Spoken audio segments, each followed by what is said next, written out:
Okay, I'm not sure exactly where to stand here, but they say they can follow me if I start walking around. But I want to echo Dr. Ford and just thank you for coming and spending your afternoon, at least for an hour, just so that I can tell you about my capstone project. When I first started the program, the very first day, they're like, okay, you need to be thinking about what you want to do. And literally, I had worked at LCU for about a month and a half, maybe 2 months, when they told me that, and they said, we encourage you to find something at your place of employment that you can work on. It'll be easier to get it in the time frame. And so that was difficult for me because I hadn't worked here very long and I hadn't been exposed to a lot of things that could be changed or improvements that could be made. I thought LCU was the most perfect place that didn't need any changing. And of course, I've been here a while. I know that's not always true. But what I did do is I taught the leadership and management course, and I graded a lot of papers. At that time, for those of you that are in my class, there were way more than you have right now. There were like 4 in one class. And it was extremely frustrating for me and for the adjunct that was helping me teach. It was also very frustrating for the students. And so I realized that just the writing was not what I had expected it to be, and it wasn't necessarily all bad or anything like that, but it was very inconsistent, and that was my biggest frustration. So I decided to start kind of looking into the literature about, are there other programs that are kind of dealing with this same issue. I had also talked to the faculty here and kind of got the same feelings. I had also talked to faculty all across campus, and it just seemed like there was this ongoing issue. So that's where I came up with this particular project. Oh, it helps if you turn it on. Hold on. While that's coming on, I'll just... Okay, so a little bit just to give you sort of an introduction to the project.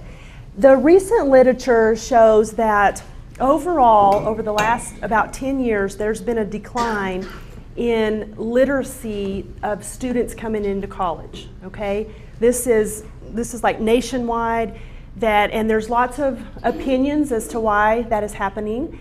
Possibly social media, we're texting. Why do we need to even worry about punctuation? Who cares anymore? If you ask my sons, they will tell you that.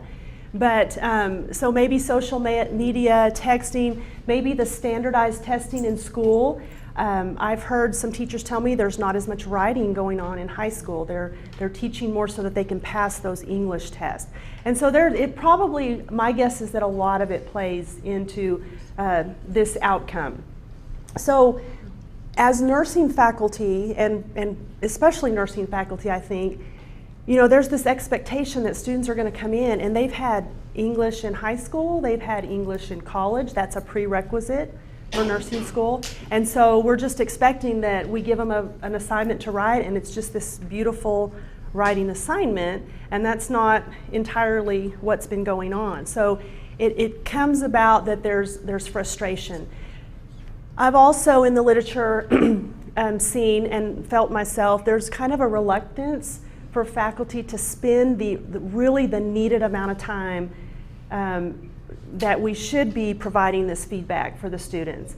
But we just don't have the time to sit there and say, you need a comma here, you need to break this into this many paragraphs, your APA format is this. And I mean, realistically, we could spend a lot of time giving that feedback, but we have a lot of students, and so it's frustrating and you're going to hear that word, it's frustrating. The other thing is, we don't really want to take the time, and when I say we, I'm talking about faculty all over the United States, to take the time to give writing instruction in our courses. Okay, so like, if I'm teaching trends and issues, I don't want to take half of one of my days and teach how to write a paper. Okay, I don't want to teach basic writing instruction. I want to teach trends, okay? I want to teach leadership. I want to teach communication. I don't want to spend all that time teaching you where commas need to go and how to do APA format. And so what's happening is we're not really doing that. And so that's part of the frustration on the students' end, is that we're not giving them what they need, okay? The other thing is, even though writing assignments have been shown to be a very effective learning tool, okay, for students, we find that nurses are often apprehensive. Students are apprehensive, they're fearful, they have anxiety, they have stress, just from the thought of having a writing assignment, okay? So that got me to thinking, maybe instead of concentrating on the performance, the actual end result, maybe we need to go a little further back and look at self-efficacy, okay? Or self-confidence in the ability to write. And we're going to see that a decrease in self-efficacy actually has an impact on performance. And I'm going to show you the theoretical framework that I use for that it impacts. So if we can do something to change the self-efficacy, maybe we can do something to change the end performance, okay? So we can maybe concentrate on that. And then the last thing is, and the students can agree or disagree with me that are in here, is that students come in with these kind of preconceived negative beliefs and attitudes about writing. I know I did when I was a student, okay? So why do we have to write a paper? You know, it's just a waste of time. It takes a lot of time. It has nothing to do with clinical practice, okay? It's not going to help me with my practice to write this paper. And they have a hard time seeing that connection that even some faculty have a hard time seeing, okay? Why are we doing it? I promise you it's not just busy work, because it's just as busy work for us to grade the papers. So the literature, it shows how effective a learning tool that writing is, but it's sometimes hard to get students to see that. So they come in with those beliefs that we're having to deal with. I've already said that written communication skills are very important, and the literature suggests that it's essential for practicing evidence-based, being able to read the literature, being able to take what you're reading. What writing does is it allows you to restructure what you're learning and what you're reading, and you use higher order thinking to put that back down and put those thoughts back on paper, and through that the student is learning that content. Now that's if they're doing it right, okay? So you know, if I'm just copy and pasting things from literature, I'm not using that higher order thinking, okay? So that learning process is not really happening there. So that's one of the reasons we really try to get them to understand how to research the literature, not plagiarize, use their own words, and put it back on paper. So nursing has a responsibility to address this issue. I think Dr. Ford talked about that, you know, the Institute of Medicine says that we are obligated, they recommend that nurses, you know, engage in lifelong learning, that they are, you know, that we as faculty are trying to prepare them to practice in this complex healthcare system that we have right now. It's changing rapidly, it's hard to keep up, and so are we doing what we need to do to make sure that students are prepared to practice in that environment. Historically, nursing voice has not been well represented, like in the media, and that's changing a lot. Just in the last 10 years, I've seen such a huge change from 20 to 30 years ago. But one way that we can have our voice to be heard is to embrace this idea of professional writing, to do the research, to read the literature, put it back down on paper for other people to read. That is giving us a voice in nursing. And then I also found that undergraduate students are not the only ones that have this issue.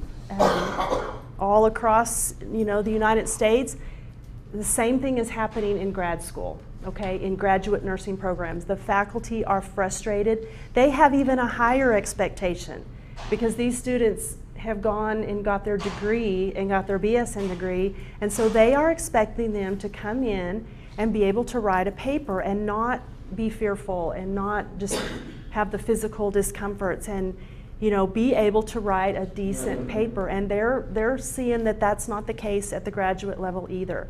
So if we can get a hold of this early, even before BSN, our program is an RN to BSN program, but maybe even the diploma and the associate's degree, if we can start introducing this and then build it up as they continue their education.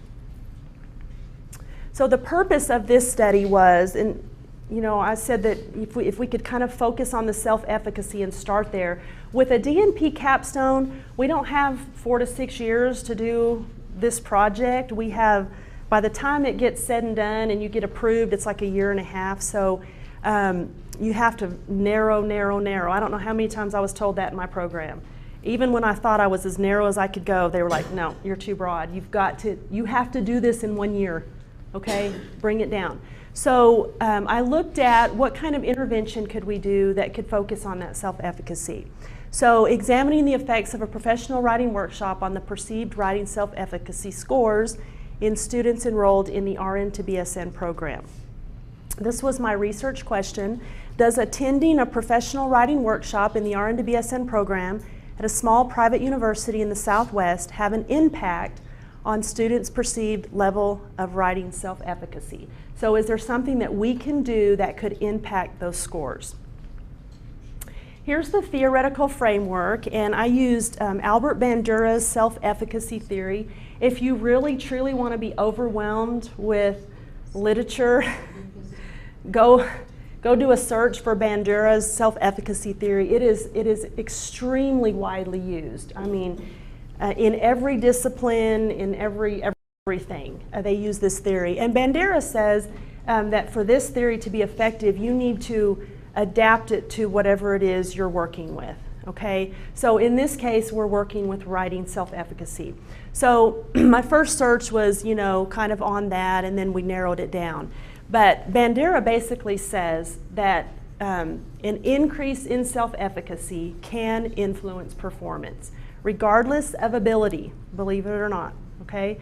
Just the idea that I feel like I can do this and I have the ability to do it, your performance is going to be better. So lots and lots of different pieces to this theory, but what I used was these 4 sources that influence self-efficacy, and he says that there's 4 sources here.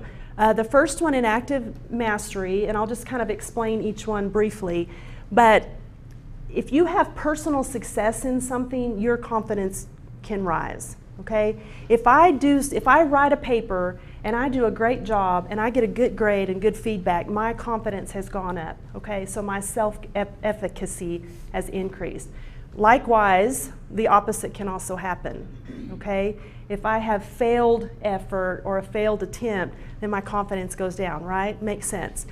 Vicarious experience is as a witnessed success. So if the people in my classroom are writing and they're doing good, well then I probably can, okay? If the person next to me failed, well then what does that do to your confidence? It doesn't build it up, right?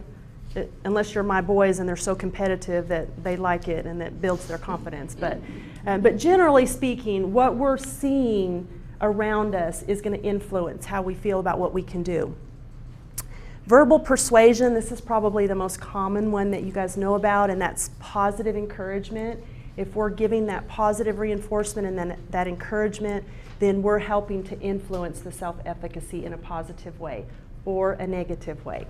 Okay? And then emotional arousal, this is one that I really hadn't thought that much about, and we'll talk about it a little bit more. But what does, and Bandura talks about, you're going to be confronted with a stressful task or a threatening task, and you may not think that writing a paper is a threatening task, but it is considered that by many people, including myself. And so what kind of physical response do you have to that? Okay? And whatever that physical response is, that's going to influence your self-efficacy. Now, I can tell you for sure, I'm afraid of heights, okay? And I have an emotional, physical response when I'm at the top of a mountain getting ready to ski down, okay? So that is going to affect my confidence. My heart races, I feel nauseous, I'm sweating, sometimes crying. I mean, seriously. That's what happened. That's what has happened to me on the top of a mountain. So that is going to affect, and the same thing applies here. The students have a physical response a lot of times to having to write a paper. Okay? I didn't realize that as much as I do now before this study. This just gives a a diagram so you kind of get a visual of the theoretical framework, how the professional writing workshop hopefully was going to address all 4 sources that can influence self-efficacy, and then what impact will it have on the end result there. Okay, so then we kind of get here into the study. And this was a quasi-experimental, quantitative. It involved a pre-test, which was a pre-self-efficacy survey, and then a post-test, which was the same survey. And we used a single group, so there was no control group or anything like that. We used the same group of students. We did an intervention, which was the workshop, and then we gave them the same test afterwards. And we used a 4-hour workshop. So limitations, you always have limitations with a study, especially with a quasi-experimental, because this is not randomized. Okay, this type, we knew our sample, we knew what they were going to be. It was a convenience sample. And so that makes it kind of difficult to generalize to your target population. It's hard to generalize it to other programs because we had such a small sample. The writing workshop itself was a limitation, and I'll tell you why. We did this, or I did this workshop in the professional roles course, which is the last course that students take before they graduate. It's offered on 2 different days with 2 different sets of students, okay? The good thing is the same content is given on both. The same instructor taught both sections of the course. I taught both sections of the workshop. So I tried very hard to, make sure I went exactly through the outline so that they were getting everything. But as you can imagine, when you have this group of students that answer, they ask these questions, which puts us off in this discussion, and then you have this group, they may not get the same discussion, okay? So maybe this one had the question, but they didn't ask it, and now this group had the information and this one didn't. So that's a limitation that we had the 2 different sections. But we had to do that for numbers, okay? Or I keep saying we, but I had to do that for numbers. And then the instrument itself is a limitation. It was a fairly new instrument.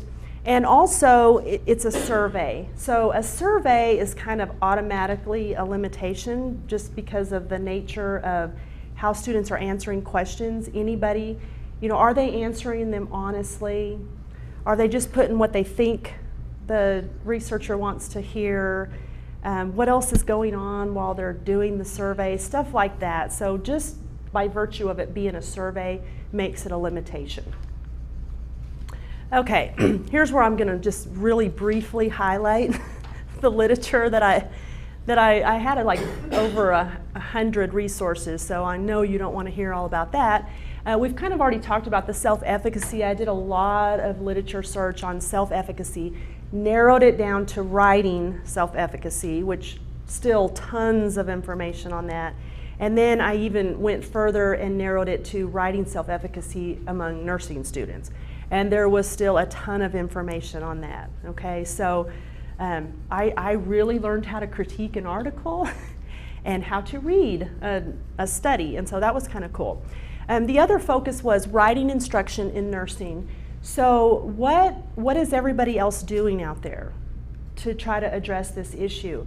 What's working for them? What's not working? What are the students saying? What are the faculty saying? So lots and lots of literature out there about kind of what's working.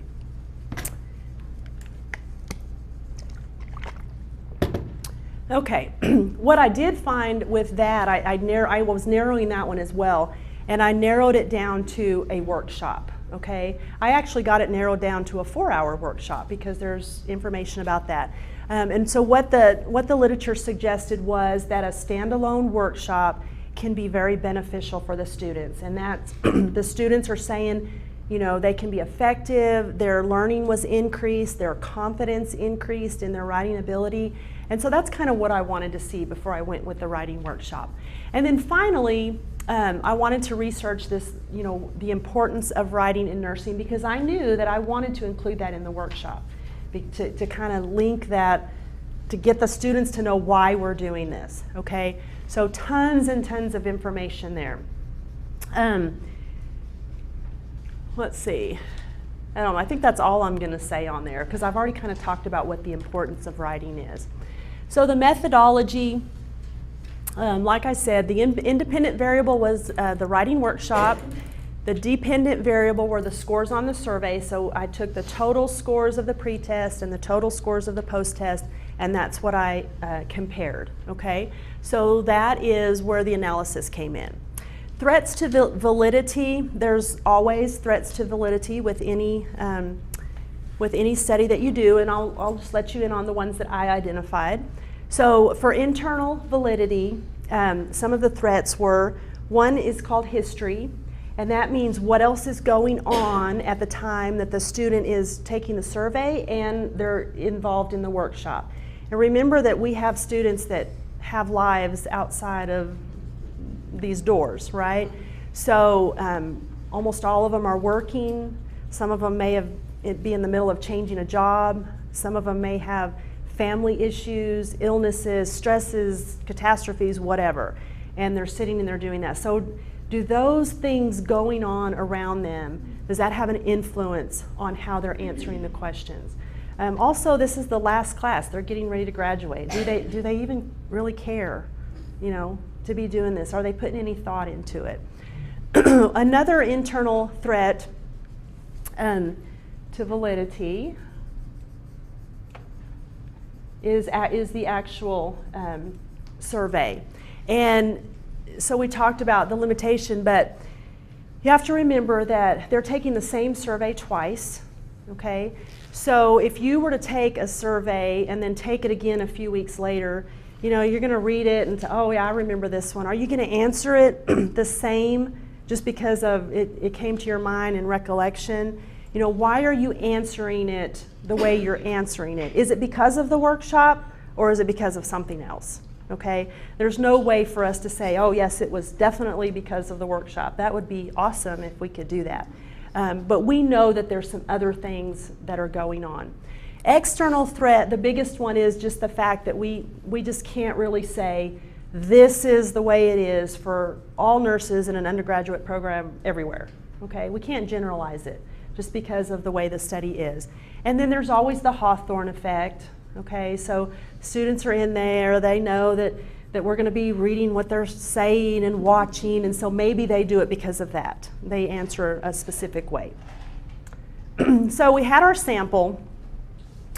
I had my sample, and we had the two courses, and there were 30 students enrolled in the two courses together. So there were 30 students that were asked to be a participant. Out of those 30, 27 agreed to be a participant, okay? They had to meet, they were all in this course, and they had to meet the inclusion criteria. So the inclusion criteria was they had to be there on the first day, and they had to sign an informed consent. They had to be there to take the pre-test. They had to be there for the first part of the workshop. All that happened on the same day. They also had to be there for the other days of the rest of the workshop, which I realize not everybody comes to class every day, okay? We have absences. And so there were 27 that started. There were 2 that didn't finish the rest of the workshop, so their pretest and everything had to be thrown out. There was 1 that just decided not to do the post-test. They actually went to everything, but they didn't do the post-test. And then there were 2 that the number on the post-test did not match a number on the pretest. So I couldn't link the tests together. So those had to be thrown out, okay? We had done it so where we gave them, I had a proxy in there because I wasn't in there at all during the consent or anything.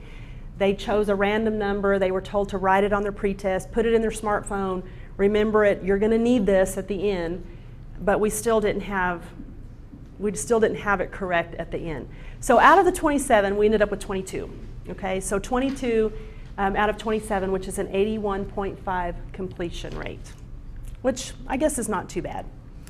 This is just kind of the demographics of the sample population. So we asked age, and 45.5% were 18 to 25 years old.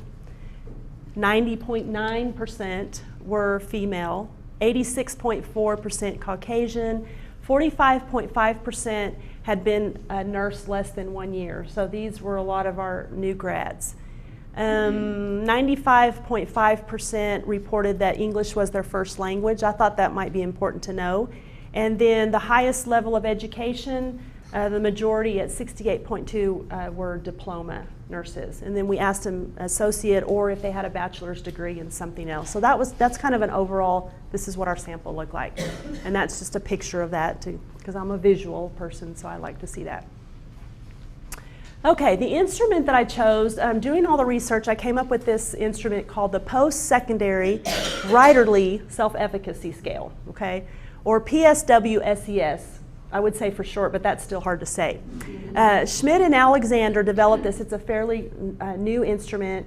They developed this for college students, and I was actually very excited. I found a study where somebody used that for nursing students. So I was able to see what they actually used it for undergraduate nursing students and got results from that. So the original survey was 20 questions, and then I added 6 demographics, and then developed 4 additional questions because the developers, you have to get permission, and they said, yeah, you can add, you can do what you need to make it work for your program.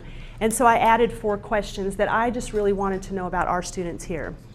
The survey is meant to measure perceived writing ability, and every question on that survey was meant to address one of those 4 sources of influence, self-efficacy influence. So I really liked that, and it had very high internal consistency and reliability. So I thought it was a really good tool. This just shows you the demographics, and we've kind of already gone over that. This is just a piece of what the survey looked like. I took the first 8 questions and put them up here, but this is what the students were filling out.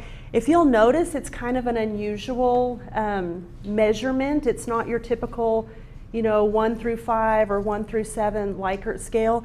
And these developers brought in a bunch of research as to why they used this type. They felt that this is more accurate, that a Likert scale, they said generally a student doesn't want to put a 1 and they don't want to put a 5, so now they have a choice between 2, 3, and 4, and that making them give a number is making them think about it a little bit more and putting that exact number. So I liked that, and so my professors were like, what? They hadn't seen this much and they didn't have a lot of faith in it, but I think it was pretty good. But anyway, you can kind of read some of the questions. Can I find and incorporate appropriate evidence? Can I identify incomplete sentences? Can I maintain who my audience? Number 8 says, I can write a paper without feeling physical discomfort, like headache, stomach ache, backaches, insomnia, muscle tension, nausea, and or crying. So they actually put, that way the person taking the survey knows what they're talking about. I mean physical discomfort. Okay, with writing a paper. So I thought, oh yeah, that's not going to happen. And then these were my 4 questions. I had kind of consulted some of the faculty here. What would we like to know? I feel confident in my ability to utilize the APA format, okay, because we emphasize that pretty strongly.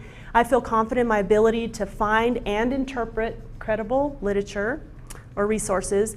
And then I wanted to address the attitudes and beliefs that I discussed. So I believe professional writing skills improve nursing's ability to participate in EBP, and I believe writing assignments help improve critical thinking skills. So I just kind of wanted to see what they're thinking, okay? And so I put those in there. This is an outline for the workshop, and really all I'm going to say about this is it was divided up. We discussed the importance of writing. I wanted to do that first. Why are we doing this? Why is it important? And then we talked about conversational tone versus professional tone, okay? What's the difference and why do we need to try to work on professional tone? The next time, this one was fun. We did grammar, sentence structure, punctuation. None of them liked that at all, I can tell you. And then the next part is how to generate ideas, to develop a writing project, and then we actually talked about finding credible resources. Most of them had been exposed to it, but they still did not feel confident with that. So we actually got back in the library. I had them look up resources, go find this, and then lastly, we focused on APA formatting. Okay, and this next part will go pretty quickly. I had to get IRB approval from ASU and LCU. That was interesting. I realized that not every IRB feels the same way about how you should do something. They do the ethical considerations, but I spent quite a bit of time going back and forth between the two, and I had to change this, and then this one didn't like it, and then have to go back. So that really took most of my time, that they weren't completely on board. The students did sign a consent. All of the data and the consents were confidential, anonymous. We have to tell them if there are any risk. There's really no risk. There's really no benefits as far as I'm going to pay you to do this, or I'm going to bring food. We can't use coercion. And so, but we did tell them that a benefit was they might benefit from the workshop, okay? Might help you in your future writing papers. And then also it might help you might benefit from doing a self-assessment on self-efficacy. You might find out some things that you didn't realize. And then the data and everything has been kept in a locked file cabinet. I've kind of already explained this earlier about that we had a proxy and how we coded the pre-test and post-test. So then the fun part came. We got to do the data analysis, and I'm going to skim over some of this and focus on kind of the most important. But we used descriptive statistics for the demographics, and that's what you've already seen. We did some tests on normal distribution and found that, it did test for normal distribution, and all of that came out. And then I did a paired t-test, which is kind of the meat of the results. So I'm going to try to interpret this a little bit for you here. If you look right here, you've got your pre-test scores. Remember I said these are the total scores, and we just used raw numbers, okay? And then here's the post-test scores. So if you look there, you can see that this number is quite a bit lower than the post-test. What that shows is that the scores on the post-test were significantly higher for self-efficacy than they were on the pre-test, okay? Yay, that was a good thing. That was exciting to see that. And then the mean difference here is 243 points higher on that second. So that shows that there was a statistical significance in this study, okay? So I don't know. If you want more information and want me to explain that more, I will, but I don't want to bore everybody to death. Okay, so because there was a difference, then I needed to do this eta squared to determine the effect size, and that came out to be 0.65, which indicates a large effect size, okay? Meaning that, yeah, it's got some meat to it. It had a good effect, a real positive result. And then this is just this second part. You do an A priority at the beginning, and when I did that, it told me in order to have a good study, you need about 34 in your sample. And I didn't have 34, so because of that, I do the post power analysis at the end, and I plug in my actual sample. But because of the effect size and everything, it still came out to be a positive significance, even after doing the post hoc. Okay, now, what I have here is I've just kind of pulled some interesting things that I found. I've showed you the results, but here's some things that I think we can take kind of as we move forward. This first one up here, what I did is I went through and compared each question on pre-test and post-test. And what I found is that the 3 questions that had the largest improvement, okay, 14 says, I can write a paper without experiencing fear, okay? That was the #1 improvement in score. I can write a paper without feeling physical discomfort. Does that surprise y'all? That people are really feeling this pain and anxiety? No, the students are saying no. Okay, and then I can find and use resources. What's interesting, and you can see that number 14 had a 21-point increase on the second test. But what's interesting is I then took what was the lowest scored question on the pretest and what was the lowest scored question on the post-test, and number 14 and 8 come up on both of them. So even though there was a huge, improvement on both of those, students are still feeling fear for a writing assignment, and they are still not able to write a paper without feeling physical discomfort. So that was kind of shocking to me, and it made me have a little bit more compassion on our students of what they're actually feeling when they're writing a paper. So the lowest on both of them, and I think that can help us as we move forward.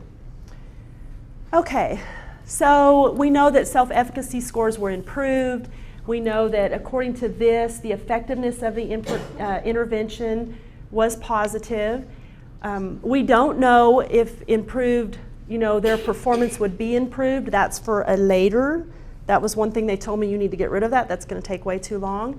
But we know that the literature suggests that that's true. So that's something we might look at in the future. And then we know that we have a responsibility to address this issue if we're wanting to make improvements and changes down the road.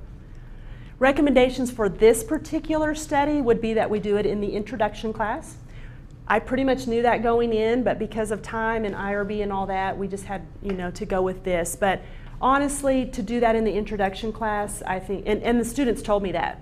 I wish we'd have had this in the intro class, I wish we'd have done that here. That would have been very helpful. Maybe expand the length of the workshop. Right now, I'm actually doing a portion of this workshop in the intro class, but it's only like 2 hours.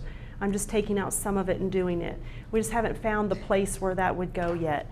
And then possibly a follow-up test. So if we do something in the intro, then maybe do another survey as they're leaving the program. And we've talked about doing that starting in the fall for assessment for our program, is to do it in the intro, do it at the end of intro, and then again at the end of professional roles. And then for future research, obviously if we can replicate this study over and over, then we give it more teeth. Possibly do this study in the diploma and associate degree programs and get it started earlier. The demographic influences, I actually ran all those statistics. I didn't include them in my project because it did not address my question. But what I did find was the oldest age group that I had listed there had the biggest improvement in scores. And so I just kind of found that interesting, and I think that we could move forward to see, does that influence? And since our students are so diverse in age and all that kind of stuff, maybe we could look at that a little bit further. And then down the road, possibly see if it does influence performance. And then also, I think maybe address the beliefs and attitudes of nurse faculty. Do we all have the same expectations? Do we all want the same thing? Are we all on the same page? Are we resistant to change and making changes in the program? And I think there's a lot of things that could go on with that. So that's pretty much my study. This is just a summary that I've kind of already talked about. So that was my study. It was exciting. I learned so much about that whole process. I cannot even tell you. So does anybody have any questions or comments about that? I have a question, but first of all, I'd like to say you are super smart. I'm just floored. Thank you. In fact, this is just really simple compared to how deep you got into it, but I was really interested in the scale you used where the student gave a percentage. Mm-hmm. But I noticed, at least on the slide, the questions you added had a different scale. I did. I just was, I was just kind of playing around with it and wanted to try a couple different things.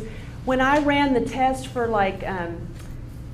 reliability and stuff, I did just those 20 because I didn't want to change the reliability of the developer scale, and I wanted to run it separately. But then I did also run it on the 4 separately, and I did the whole thing together, and it was reliable every way that I ran it. So I was just kind of doing that to, I could have done it the exact same way, but those were the ones I developed and the other ones were something else. So I probably, if we use this again, would go ahead and do it so that it's more, unity between all the different kinds.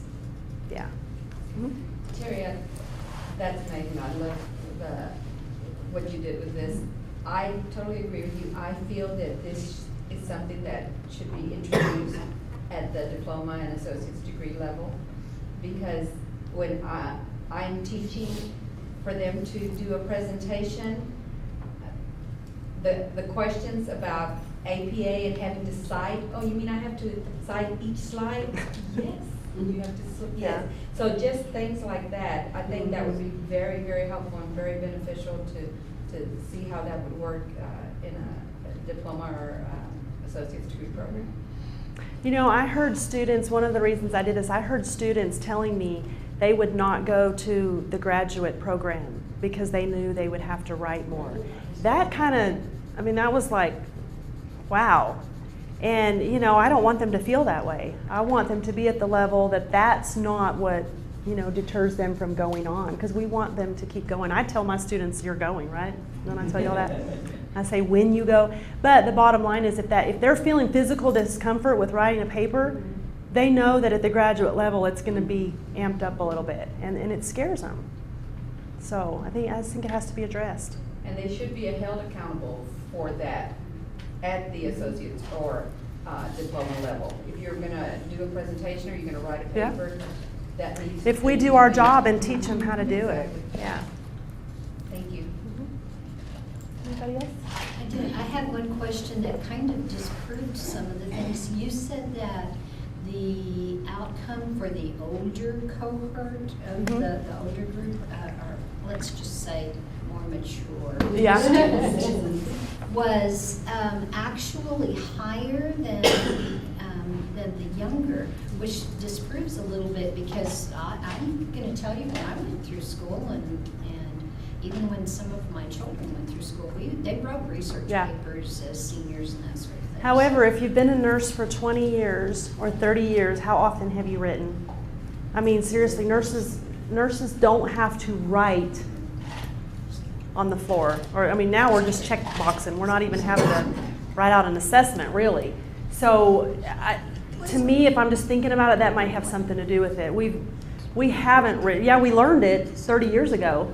I learned it 30 years ago, but, you know. So maybe it kind of comes back to, maybe the workshop kind of brings it back, and I don't know what the reason is. That's why I think it would be interesting to go further. I think one other thing too, one thing that I found in practice was how bad nurses' notes were. As a director of nursing, I addressed that, I don't know how many times. And I think that that's part of course, now with some of the charting programs that are in hospitals, you don't have to write a lot. Right. You know, and I found that out when I was doing death reviews on that the chart wasn't hardly anything in there that would tell me anything. But I can tell you that would significantly improve charting. I mean, they tell you that in school, that you get through it then, but I think they kind of lose it after a while. And one thing I always had to tell them, saying, this is your version of the story. And you never know when you're going to have to tell your story again. Yeah, absolutely.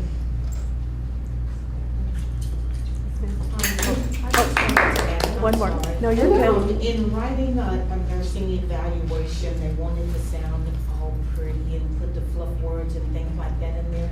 Is there one particular source that you would recommend for writing like an evaluation at the end of the year that tells, you know, kind of what you did and how you did it and goals and outcomes and things like that? Anybody else want to help her with that? You mean like a resource that would help you get the wording and the Yes. grammar and all that? I mean, one of the resource that I give to my students all the time is the Al Purdue, because you can plug anything in there. You know, I tell them, if you don't like commas, because they say I either don't put any commas because I don't know where they go, or I don't know where they go, so I put them everywhere, and that's the truth. That's what we see.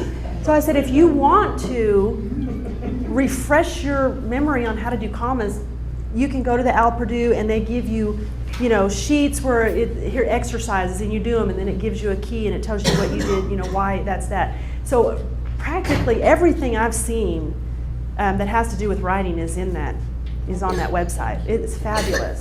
So. How about Grammarly.com? If you get Grammarly, sometimes it helps you with your sentence structure. Yeah, that's another good It just one. makes it sound a little clearer. Okay, thank you for that. Okay, thank you. Thank you, Dr. Delaney.